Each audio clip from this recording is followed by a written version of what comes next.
దేశమంతా ఉత్కంఠగా ఎదురుచూస్తున్న లోక్సభ ఎన్నికలకు ఇవాళ షెడ్యూల్ విడుదల కానుంది.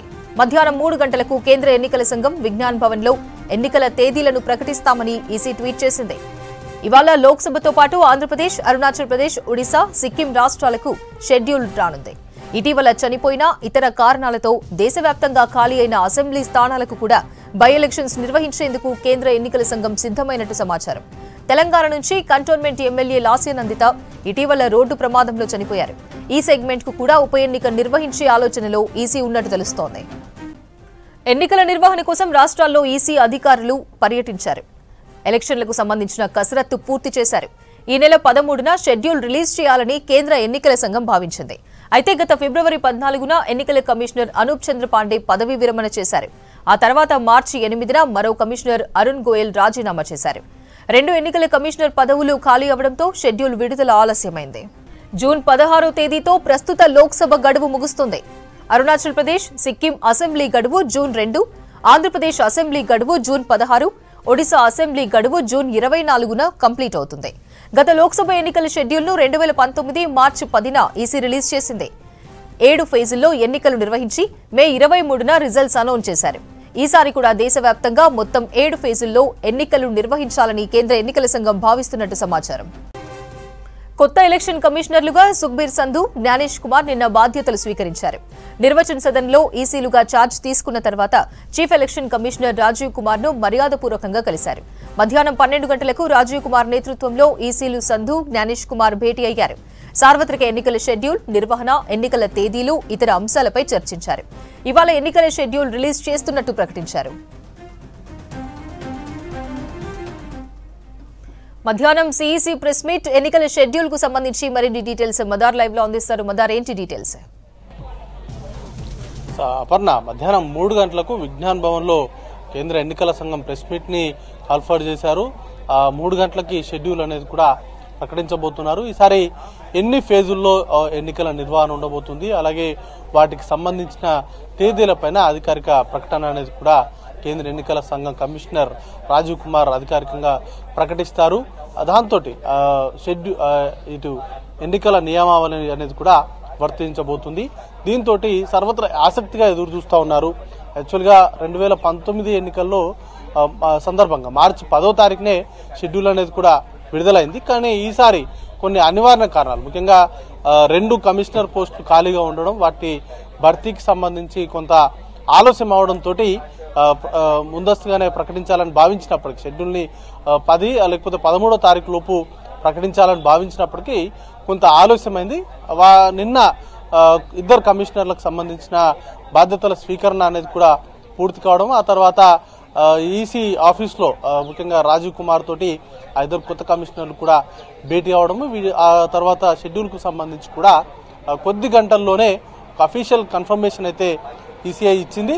ఆ మేరకు మధ్యాహ్నం 3 గంటలకు ప్రెస్ కాన్ఫరెన్స్ నిర్వహించి అధికారికంగా డేట్లు అనేది కూడా ప్రకటించబోతున్నారు. 4 రాష్ట్రాలకు సంబంధించి ముఖ్యంగా ఆంధ్రప్రదేశ్, ఒడిశా, సిక్కిం, అరుణాచల్ ప్రదేశ్, ఈ 4 రాష్ట్రాలతో పాటు కొన్ని రాష్ట్రాల్లో ప్రస్తుతం సిట్టింగ్ ఎమ్మెల్యేలుగా ఉన్నటువంటి వారు చనిపోవడమో లేకపోతే మరితర కారణాలతోటి బైపోల్ ఉప ఎన్నిక కూడా కొన్ని నియోజకవర్గాలకు నిర్వహించాల్సినటువంటి పరిస్థితి ఉంది. వాటికి కూడా ఈ షెడ్యూల్లోనే ప్రకటించేటువంటి అవకాశం కనబడుతోంది. అయితే జమ్మూ కాశ్మీర్కి సంబంధించిన ఎన్నికలకు సంబంధించి ఈ సార్వత్రిక ఎన్నికలతో పాటే నిర్వహిస్తారా లేక దానికి సపరేట్ గా ఎలక్షన్ నిర్వహిస్తారా అనే దానిపైన కూడా మధ్యాహ్నం క్లారిటీ రాబోతోంది. సుప్రీంకోర్టు గైడ్ లైన్స్ మేరకు అంటే సెప్టెంబర్ 30 లోపు జమ్మూ కాశ్మీర్లో అసెంబ్లీ ఎన్నికలు నిర్వహించాలనేది సుప్రీంకోర్టు తీర్పు ఉంది.